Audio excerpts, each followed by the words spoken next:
Hey, you're tuned in to Live at 5. And before we jump into today's guest, I just want to remind you that this show is only possible because of the generosity and support of amazing people like you. Continue to support us by subscribing to this YouTube channel, clicking the link to donations and merchandise in the bio below, and by spreading the word about our shows. Thanks again, and enjoy.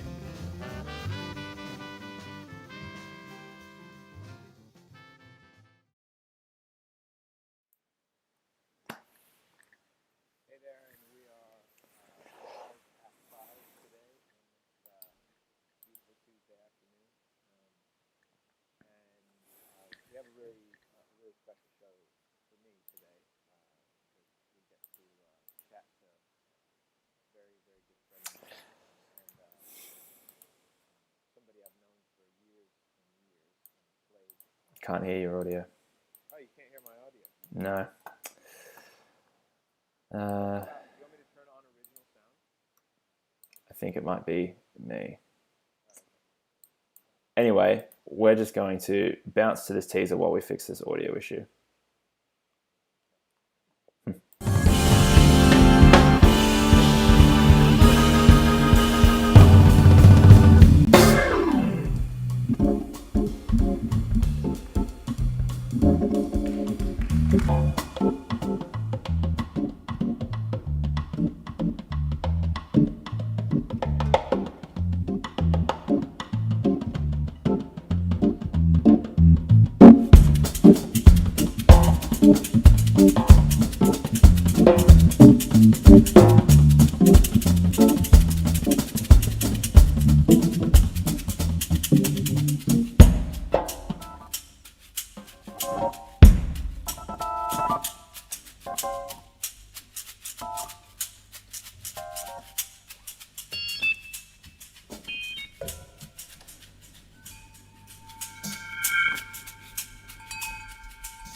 Okay, we are back, and I think you can probably hear me now.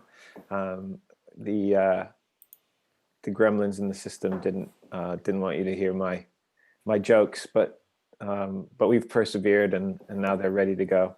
How are you, Darcy? Darcy's there sweating on the end of the line, fixing everything. Good. Yeah. Yeah, I just had this, I just wanted to tell you, and I it's so different not being in the room, but I just want you to know that I smell incredible. Yeah. Well, it's amazing because even though we're not in the same room, I can tell because I can smell it all the way from Clapton. You can smell, wow. Yeah. Yeah. I mean, I got this new soap and it's just amazing. And actually, the smelling thing reminds me of Eddie Barbash went hiking in the Appalachian Trail. He did the Appalachian Trail for 6 months with his fiance. And he told me this story about, because I have, he told me this story about, how many showers they didn't take, right? Because they would basically stop and, they would sleep anywhere. And, they did it. It was amazing. And he had his penny whistle the whole time. He practiced the whole time. It was so cool. But he said he never understood the human sense of smell until he was on the trail. And he said you could smell a day hiker before you saw them because you could smell the detergent on their clothes. Wow. He could see, he could smell that. He went total Bear Grylls, like survival mode. he could like smell, he could. Is that a human coming? Is that Tide? So we'll have to ask him that next time we have him on the show. So who have we got on today? I was just going to say that's not important right now because we have a great friend of mine and an amazing drummer and percussionist and person in general, Mr. Pedro Segundo, joining us from New York. Pedro, are you there? Hello. He's there. Hey, guys. Hey. I think we didn't have any problem because Amy was watching the teaser. So the teaser was going. So I think all went well, I think. Well, there we go. We got away with it. We got away. Yes. I'm good, Giacomo. Thanks so much for this. I was telling Darcy, it's my joy to have an hour with you, Giacomo, because these days it's impossible. Quality time, unless we make an effort. So. Unless we make an effort, it's true. And we've done so much together, we've lived so many years together and grown so much together, in London. And it's fun to remember some of the things that have happened, from packing drums into cabs, and it doesn't sound fun, but it was hilarious, when it was happening. But I was just thinking of the first time I met you, and it was at Ronnie's, and you had been playing, and you must have been 21 at that point, right? Yeah. 21, and you were playing, and I saw you play, and I said, man, this guy is incredible. And I remember thinking, I think it took me a lot of courage, a couple of times of seeing you play, to go up to you and say, hey man, you sound really great, maybe we could play together. And I remember you were totally cool about it. You were like, yeah man, let's play, let's do it. And I was like, yes, let's do it. And then I got scared again, and I went back. I remember that moment really, really well, actually. Who were you supporting that day? Because you played, when you were at Ronnie's, how many years did you do at Ronnie's? So for those that don't know, I became the house drummer in 2010, which is a very amazing opportunity to fill in the shoes of the great Chris Dagley, which was a house drummer that sadly passed away. So I was in my last year of Guildhall School when I got the call from James, hey, do you want to do 2 nights this week? And I was like, great. And we can come up to that later. How does that work for youngsters that might be listening? But I just said yes, and then I just basically did 7 nights a week for the following 2, 3, 4 years. So basically that's how I met you, because I was there maybe supporting. I don't know. I did. Well, man, you did so many. The people that you met through that. That just the amount of kind of positive energy that you kind of absorbed there. Who name some of the names that people would know that you supported there? It was. I supported Wynton Marsalis. I have good memories of supporting Wynton for a week, and that was a life-changing experience. I remember so well watching, supporting Kurt Elling. Who else? Let me just see. There's so many people from all genres as well. It's not just jazz and jazz orientated, but I think I would say Wynton was one of the best memories I have of supporting. Right. The one that I love that you did was Bernard Purdie. I just think that's so cool that you have a. Thank you. Yeah, you know what I mean? I forgot that. How could I forget that? Yes. So many. Yeah. Actually, you know what? Funnily enough, I was so in awe. For those of you think, oh, he's the house drummer, so he should be, so kind of comfortable on his own skin. But I took every second so seriously in terms of the opportunity to absorb all the masters. Even though I was opening the house for everyone in a way that I had to deliver quality playing, I was yet so interested in what the main act could bring me in terms of understanding and evolution. So Bernard Purdie was there, and I was hanging with Bernard Purdie. I was like, I was so I'm never, you know me well enough. I'm not a very drum geek when it comes to drums and cymbals. I care about the music. Yeah, man. And yeah. I have to confess my guilty pleasure. I went to his toms, and with my ears, I tried to know each note tuned to what, and I put on my phone, Bernard Purdy, and I'm a classical player, so I go like a timpani. Is there a relation there? It has to be a perfect fourth or diminished. What is that makes Bernard Purdy funky? Yeah. That was a great. I appreciate you remember that.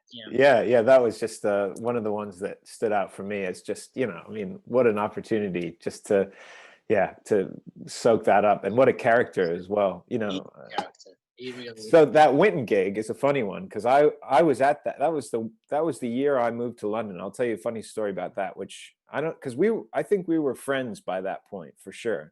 Yeah. But I knew Jonathan Batiste, who was playing piano that week with Winton. You remember that? It was the week he was invited to be the guest with them. Yeah, he was playing piano, and I knew him.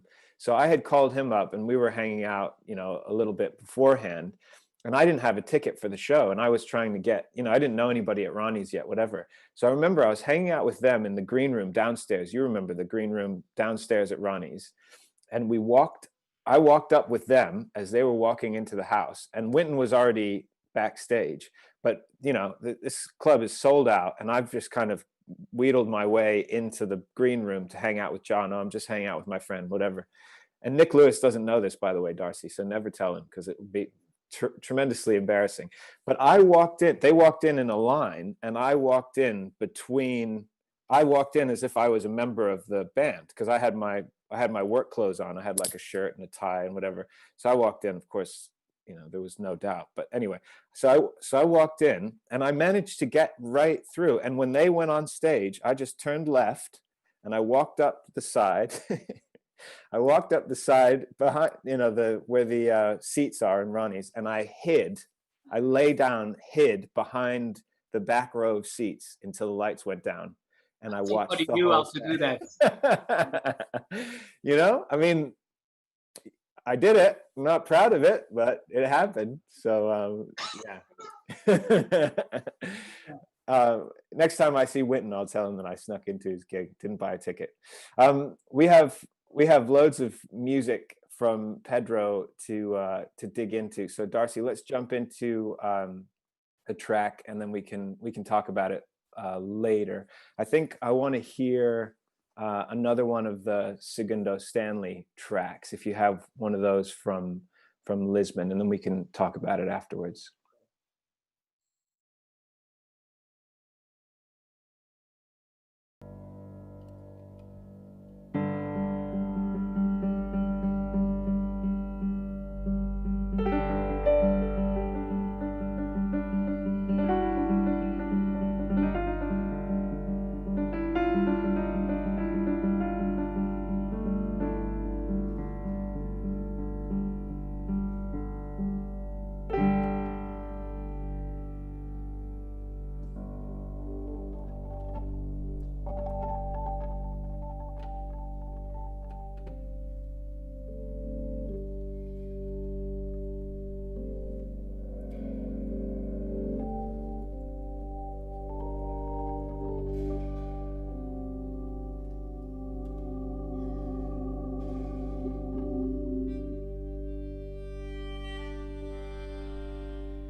Live at 5. That was Pedro Segundo and Ross Stanley, live from Lisbon. In what year, Ped? When was that? Was that Just a year last ago? year.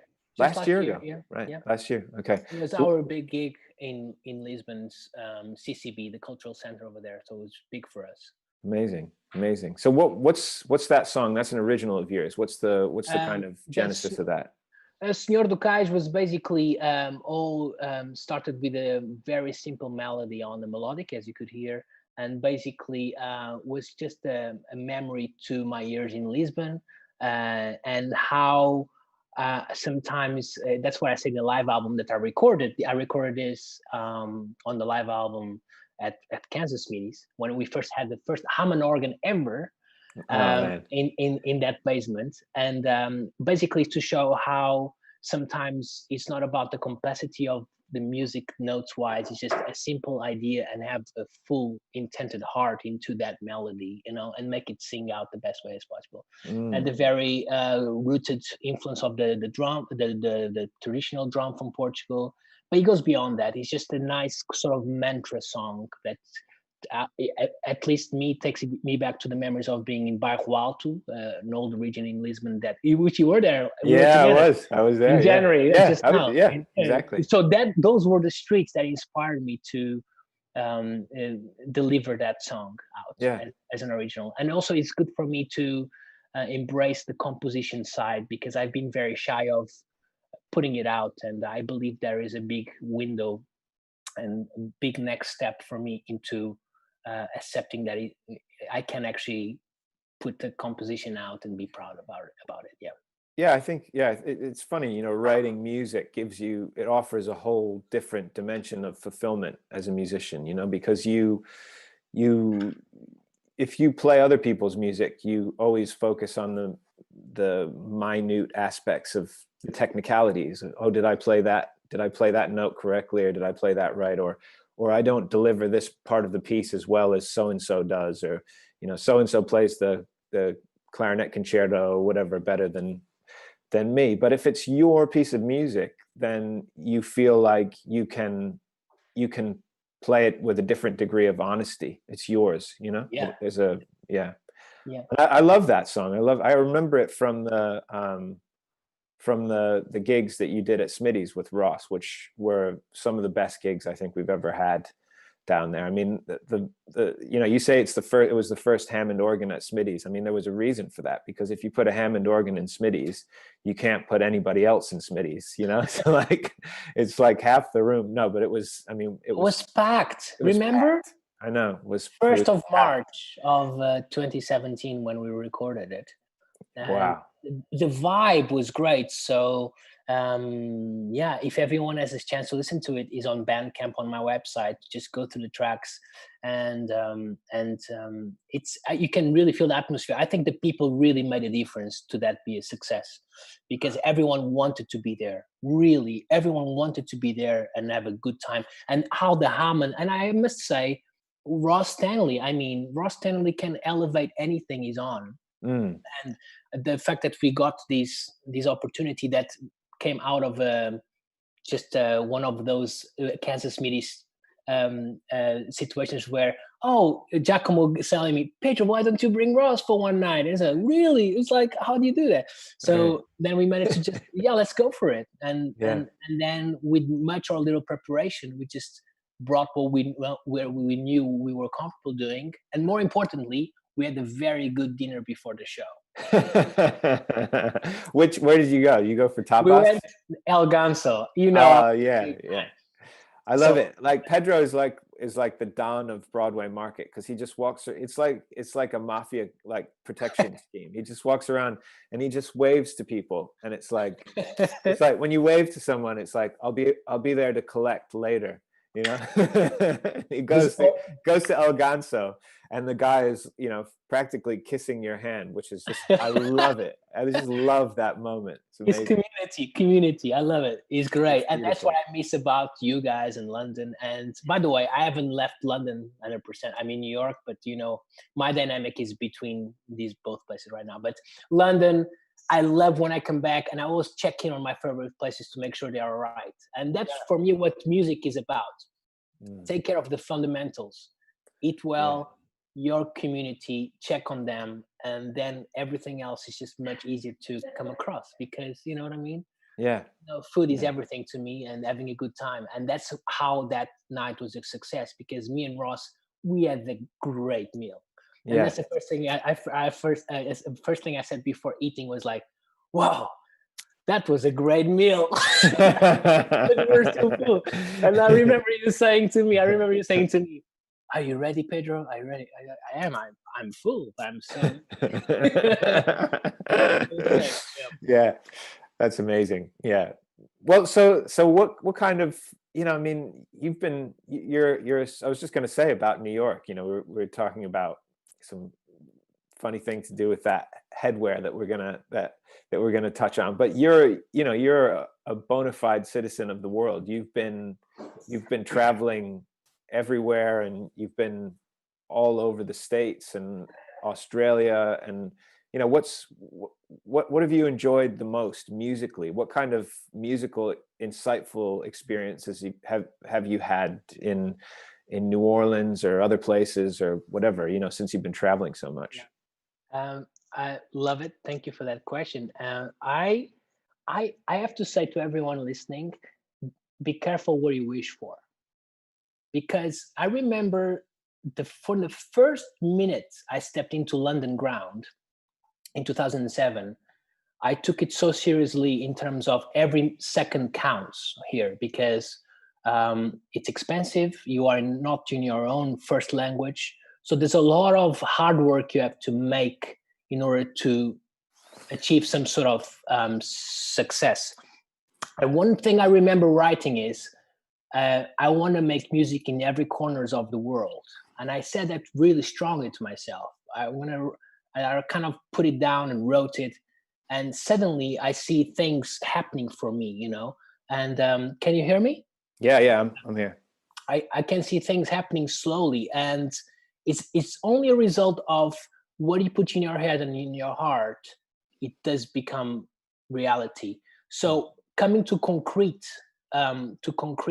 examples of that is that the Dennis Rollins gig came when I was 19. I was in my third year at Guildhall. Now, if people don't know who Dennis Rollins is, he's a great trombone player in London, and he has a trio called the Velocity Trio that's Hammond organ and drums and trombone. So just to put it in context. And it's the main reason that we have the duo is because we have the mileage. Me and Ross have the mileage. And Dennis, I must say, is my mentor in a way that you're always pushing me to write your stuff, register your stuff, go to PRS, MCPS, and register. And I'm now only doing that now because now I have actually time to be at a computer, because I'm quite alien to computers, because I love real reality. I love real people a lot. And so basically, Dennis Rollins vouched for my talent. And then, but as far as the world, I first went out on the road with Carmen Souza from the World Music. Of course, right. Right. Yeah. I sometimes forget. I have to go read the interviews because I forget what I've done. So did that, and then start touring with. I did the first Rochester Jazz Festival, upstate New York, with Dennis Rollins, and then with the Ronnie Scott's All Stars. And then the classical world adventure started when I was third year at Guildhall School. Fourth year, start Ronnie Scott's house band. 3 years after that, 2012, and my very good, my reference of timpani playing, someone that trusted me to depth for him in a tour, was with the Academy St. Martin in the Fields. I did timpani, classical timpani with Murray Pariah, Joshua Bell, touring Europe. And that was like, wow, this is exactly what I wanted. I want to not stop playing classical music. I want to play all those things to enrich me as a musician. And also I can give something back because I know I have something to give, Yeah. So it all started then. And then one thing's pushed to the other. And then I was starting with you after that meeting at Ronnie Scott's. Man, I have recordings of us playing in the kitchen. We could just do a series, just all my iPhone recordings. That would be great. But my favorite gig from that period was when and this brings us back to Broadway Market. I mean, that whole area around there, it's amazing that the bar ended up there, because actually we were hanging out around there for years before. You remember we played at that Arch, and then we played at, that was one of the first gigs that we did together. And that was the day that I met Jack Abraham, was with you. And you were playing the wall with the stick. You were playing the wall of an arch. It was just like, people were like, who is this guy? This is incredible. And then I remember, and this was my favorite one, was that we did a gig at Stories, and I called you, and I hadn't booked anyone to do it. And I said, well, Pedro, can you come do it? And he said, yeah, but I don't have any drums. My drums are in storage. I said, well, we'll figure something out. Just bring your sticks. And we went to the kitchen, and we literally, it was like home shopping network. It was like, oh, you want, we just pointed to the pots that we wanted, and we said, oh, we'll have that one, that one, that one. It was a mixing bowl, a whisk, and a stock pot. And Pedro is like, yeah, I'll make music with that. And we played three 45-minute sets, 3 45-minute sets. And you know how it works? It's when we had all the children, like the 3, 4, 5-year-olds dancing in front of you. They were, they cannot lie. They were on their feet. Yeah, man, they were grooving. It's great. Yeah. So this is a perfect time, I think, to jump into one of Pedro's solo performances, Darce. Play one of those, and then we can talk about it afterwards. But before we do that, we are live at 5 with Pedro Segundo. We so appreciate you tuning in. Please remember to subscribe to this channel and to click on the link in the bio below. But don't do that until after we're done today, because this is a great one. This is Pedro Segundo solo.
You got me?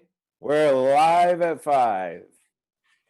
And we're live. Pedro, tell us a little bit about that solo performance. I can tell you. So basically, it was. Let me put you back on. Okay. Can you see me? Yeah. Great. Can you hear me now? Yes, I wanted to have you on big screen, but it's fine. Show the speaker. So that was just an improvisation this morning here in the flat, and I was like, how can I? It's so important to not be disheartened by all these crises we're going through, and I have no drum kit per se, so I had to just improvise, and I had in my mind a sort of a caravan vibe, and then I had that sort of swing feel in the middle, and then I add a little bit of a second line feel, and then ragtime feel. So basically trying to bring all these different feels that I think we should always be working on, you know.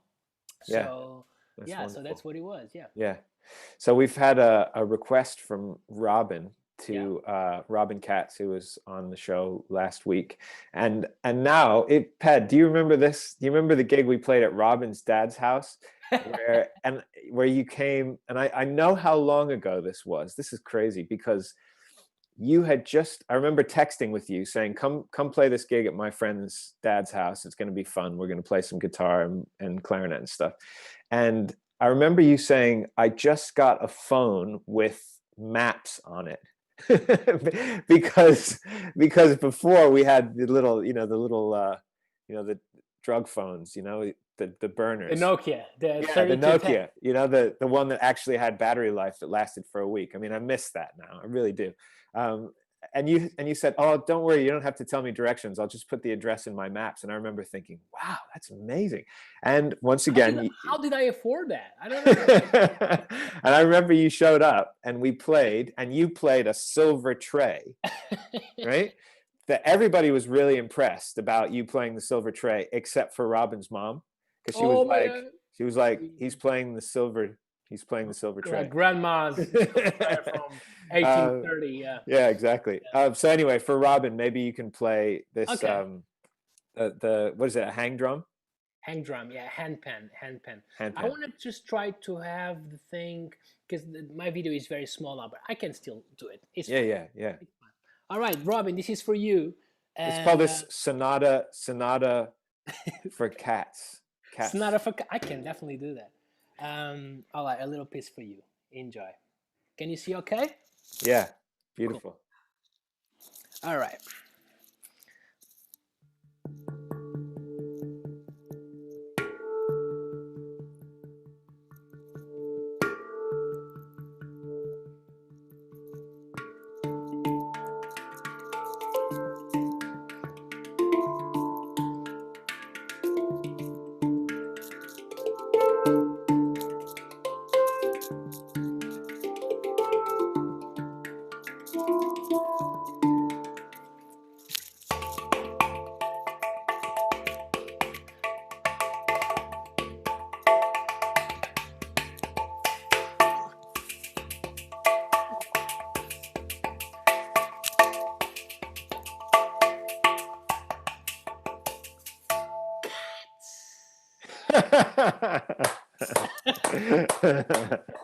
I love it. This instrument started not as a long time ago as people might think. It's actually from the year 2000. Started as the hang in Switzerland, and people like Manu Delago was a colleague of mine at the Guildhall School. He's the guy that really brought it to mainstream with the then young YouTube platform. Wow, right. So basically, I was just there when it was all unfolding, and it was so beautiful to see how. And I have a lot of respect for people that are good at grabbing the moment and taking a platform to its full potential, which I never did yet.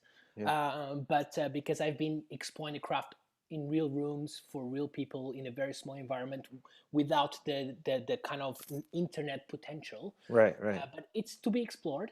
But Manu Delago started it, and then people all around the world started thinking, God, I really want to start making these things. So this guy is called Nirvana Handpans. He's called Jay Terrence, and he's in LA. And I got in touch with him 2 years ago when I was visiting Amy in LA and Judith, working in LA with Judith. I should have mentioned as well earlier that Judith Owen has been one of the main reasons of touring the world as well, playing her music. So, but handpan is basically the extension of the hang in Switzerland. So well, it's interesting because it sounds a little bit like a clay drum, but it's aluminum, isn't it? Yes, this is stainless steel. Steel, But okay. it's funny you say that. Do you know what? Can you wait 2 seconds? Yeah. We're just on hold right now with Pedro Segundo, who is one of the foremost percussionists in the UK. He's just told us to wait for a second. All right. So this is the the udu you're talking about, made of aluminium. So this sounds like Right.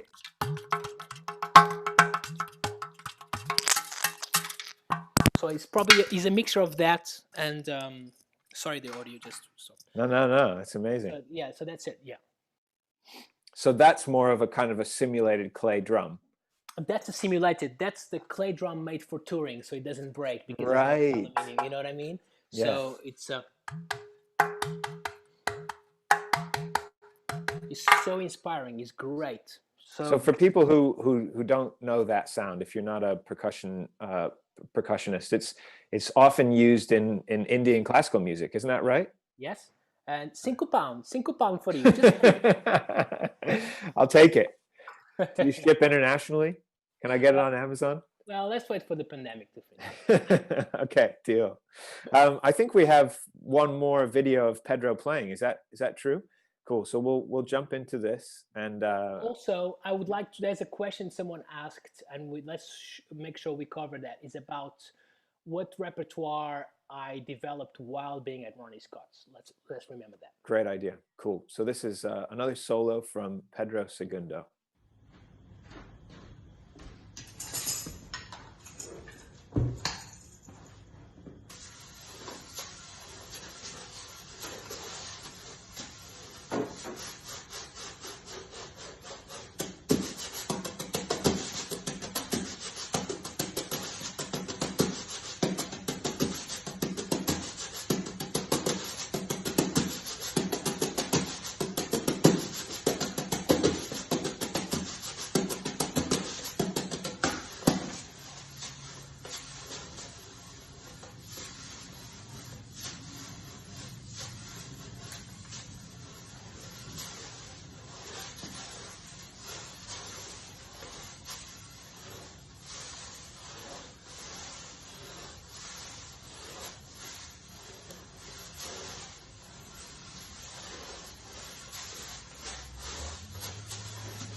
Nope.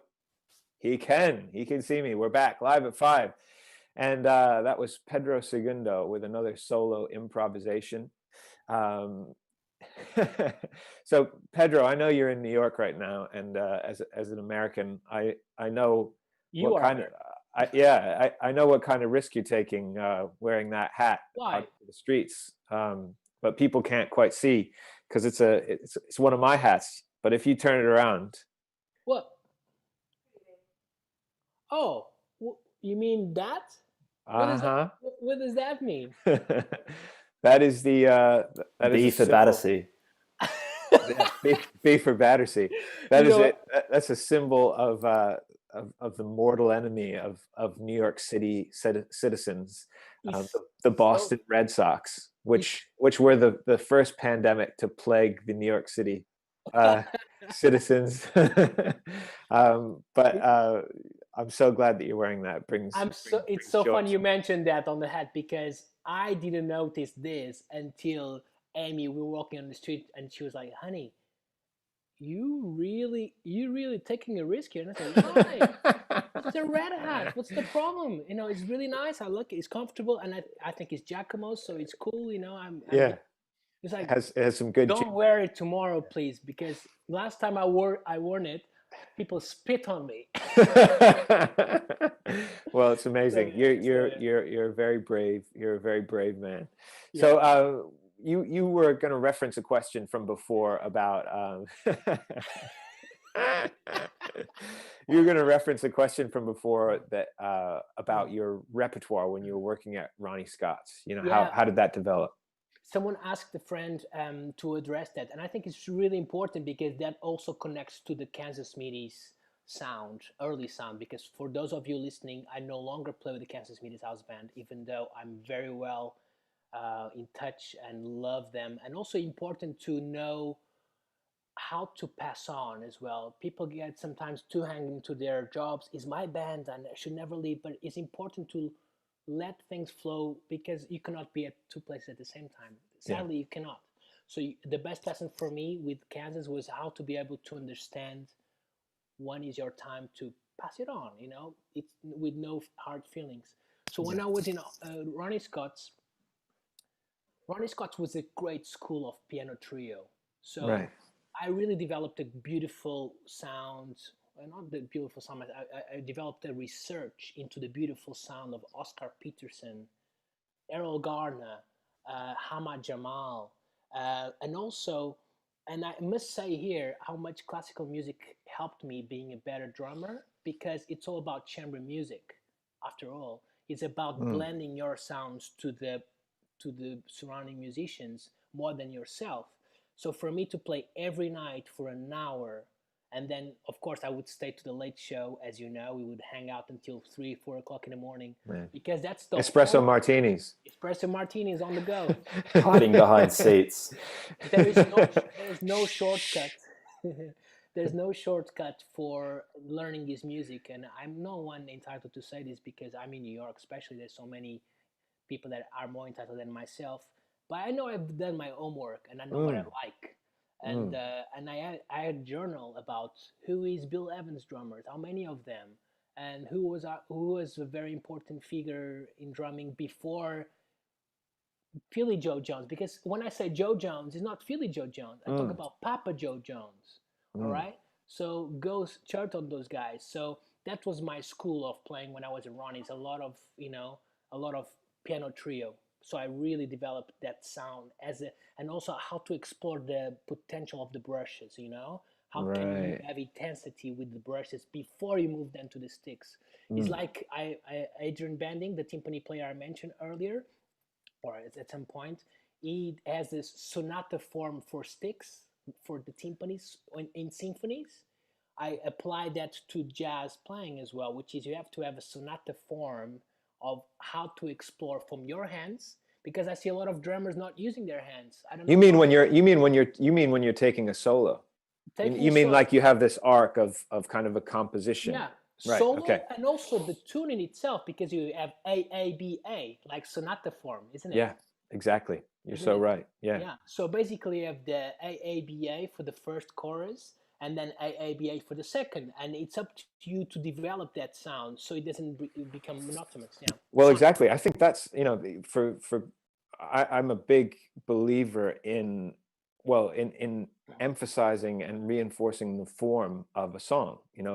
The form of a piece of music, even if it has improvised elements, it doesn't mean that you can't improvise within a bigger structure. And that bigger structure is something that I always think about for people who say, oh, I'm not really a jazz fan, I don't get jazz, it's too clever for me. Or I always think if you understand the form of a piece, or if you're made to understand the form of a piece by somebody like yourself that kind of understands this kind of macro structure of building a whole piece of music, it's going to be so much more fun to listen to. And case in point, I mean, night after night, when I used to listen to you play at Ronnie's, and then obviously when we played together, I just watched that whole thing develop. It's a very captivating way to give people jazz music, I think. One more thing, this is like the new Zoom rule, you put your finger in the air, right? And so also very important to I was very lucky to be in that position, but I don't believe it was just luck. It was a result of investing my own time and sleepless nights going out and show yourself. Yeah. Be there. be there. You cannot do it from home. Now it's a good time to do all you can from home because you really cannot go out. But pay your dues by going out, and also learn how to listen to the audience, how to know your audience. Like Adrian Cox said yesterday on the interview, learn who is your audience and how to connect with them. Don't isolate yourself when you're performing, because it's entertainment in a good way. You are making people have a good time. Just like with the Segundo Stanley album at Kansas, I was there because I want everyone for 2 hours to forget about the Lent. It was about Lent term, right? Yeah, yeah, yeah, You did a joke, now you can have fun, no more like. Right. All that. Yeah. You know what I Yeah. mean? It's all about those 2 hours that people decide to be with you. You need to make sure they have a good time. So do your homework, understand your craft. Craft is not music. Craft is when you work on your stuff in order to then use it with the musicians with you. But Ronnie Scott was an amazing platform for me to know myself, know what I want, know what I don't want. And how that connected to Kansas Smitty was, then you came to me and said, I'm really into this stuff. And I was like, oh, I don't know that stuff at all. I All don't right. know. Wow. I knew Okay. Muscat Ramble and all those Yeah. Kansas City sound. I was like, I don't know about this. Let's Yeah. explore that. And Yeah. it was an amazing journey. Well, Pedro Segundo, if I could, I would give you a very long hug and maybe even a kiss. But there are many miles between us and many rules preventing it. So you've gotten out of it this time. Yeah. Our record of the day, which will appear to my side at any moment, is Unity by Larry Young. Is it here? It's right there. And it's a nod to Pedro and Ross's Hammond and drums exploration, because you have Larry Young on organ and you have Elvin Jones on drums. Incredible record. But in addition to that, please go and listen to Pedro's album. It's on Bandcamp via his website, pedrosegundo.com. And it's also, I believe, on Spotify. It's called Segundo Stanley. It's right? It's actually not yet on Spotify, but I am finally, because I'm staying home, I'm going to decide and maybe release just a single of God Only Knows, and then put it. Perfect. You know what I mean? Man. As you know, we are all improving every day. I'm trying to be better at it, and I'm going to try to be better at putting on Spotify. Perfect. Well, in the meantime, check it out on Bandcamp, and God Only Knows is it's a beautiful rendition of that track. So thank you so much, Pedro. Thank you to Darcy O'Connor, and thank you to all of you for tuning in to Live at 5. We'll be back tomorrow night with Bastien Brisson from Paris, and we hope to see you there. So thank you so much for tuning in. Remember to subscribe and click in the link below. Have a great night. See ya. Miss you so much, guys. See you soon. Yeah, man. Care.